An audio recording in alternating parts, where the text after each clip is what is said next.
नमस्कार दोस्तों, स्वागत है आपका हमारे चैनल ज्ञान हिंदी पर, जहां हम आपको लेकर चलेंगे इतिहास के उन रहस्यमयी और रोमांचक किस्सों की ओर जो आज भी अनसुलझे हैं। आज हम आपको एक ऐसे व्यक्ति की कहानी सुनाने जा रहे हैं जिसने एक ऐसा कारनामा किया जो न सिर्फ अमेरिका बल्कि पूरी दुनिया को हैरान कर गया। जी हाँ, यह कहानी एक ऐसे रहस्य की है जो आज तक अनसुलझा है, जिसने अमेरिका की सरकारी एजेंसी FBI को सालों से उलझाए रखा। यह व्यक्ति आखिर कौन था और क्यों अमेरिका की सरकारी एजेंसी FBI इसे सालों तक ढूंढती रही?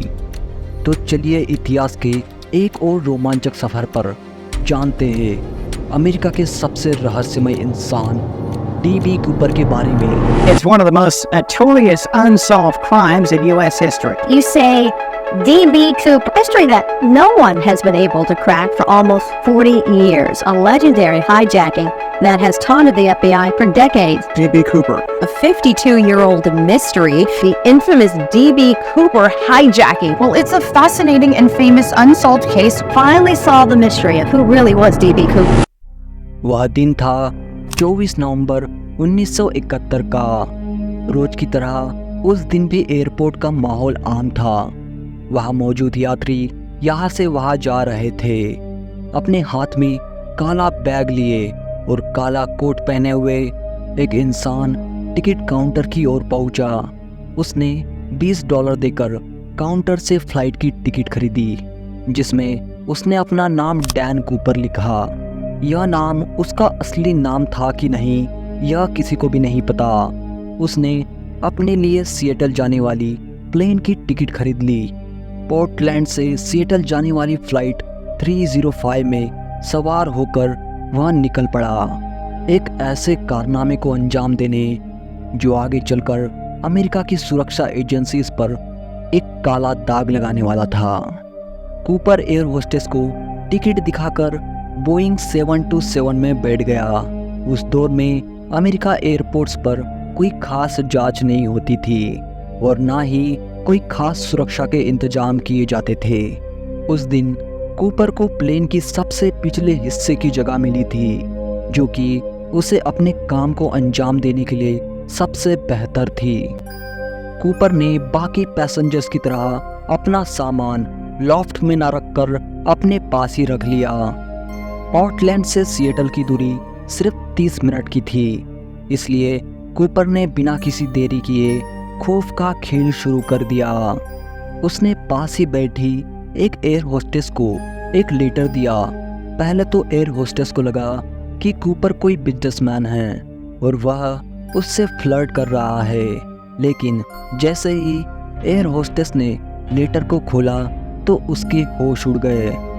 उस कागज़ में लिखा था, मैडम मेरे पास बम है, प्लीज़ मेरे पास आकर बैठे और जैसा कहता हो वैसा ही करे। यह सब पढ़ने के बाद एयर होस्टेस सुन पड़ गई। उसने यह बात अपने साथी अटेंडेंट को बताई, जिसके बाद वह दोनों कूपर के पास पहुंची, जहां कूपर ने काले रंग के ब्रीफकेस को खोलकर दिखाया, जिसमें एक बम था।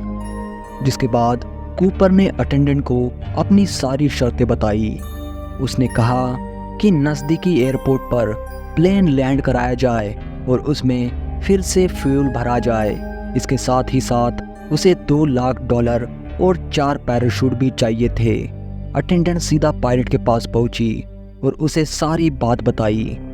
पायलट समझ गया कि यात्रियों की जान को खतरा है, इसलिए उसने सिएटल के एयर ट्रैफिक कंट्रोल को सारी बात बताई और लैंडिंग की तैयारी कर ली।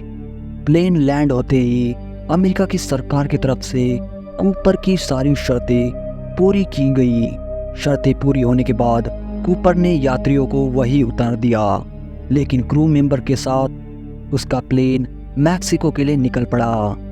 उस प्लेन के पीछे अमेरिका की एयरफोर्स ने अपने 2 मिलिट्री जेट्स को भी भेजा, लेकिन उनकी रफ्तार ज़्यादा होने की वजह से वह प्लेन के साथ साथ नहीं चल पाए।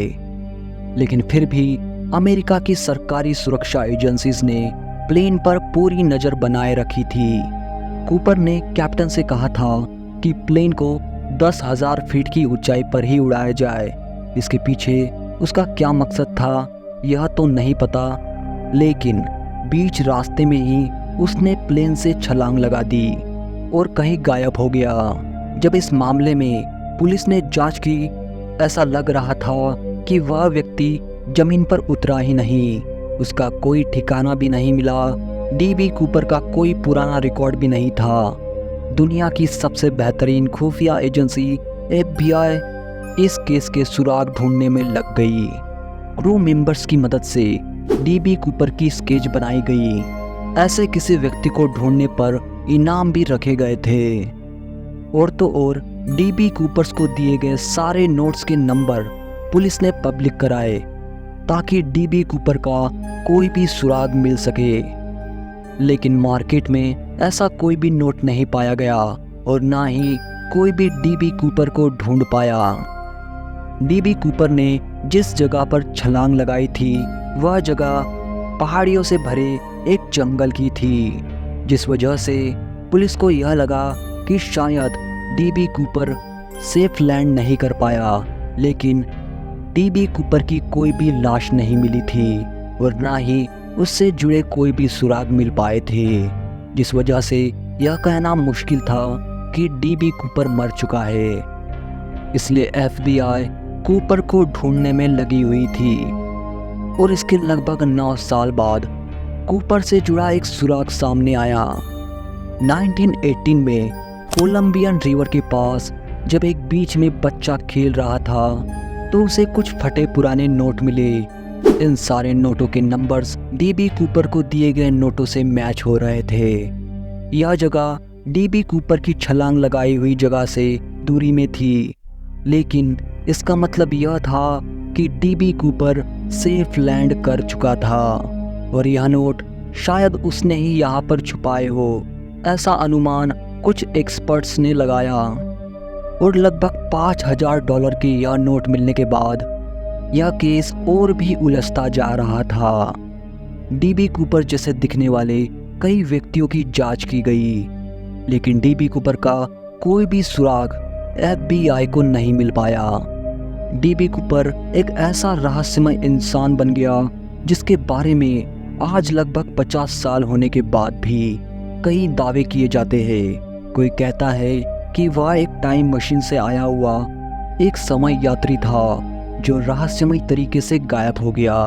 लोग ऐसे कई सारी बातें करते हैं, लेकिन सच तो यह है दुनिया की सबसे बड़ी सुरक्षा एजेंसी FBI इस केस में नाकाम रही और वह कूपर से जुड़ा कोई भी सुराग नहीं ढूंढ पाई सिवाय उसके एरोप्लेन टिकट से, जिसमें उसने अपना नाम लिखा था, डैन कूपर। अगर यह वीडियो अच्छी लगे तो लाइक ज़रूर करें और हमारे चैनल ज्ञान हिंदी को सब्सक्राइब करना ना भूलें, ताकि जब भी हम आपके लिए अगला वीडियो बनाएं तो हमें मोटिवेशन मिलती रहे।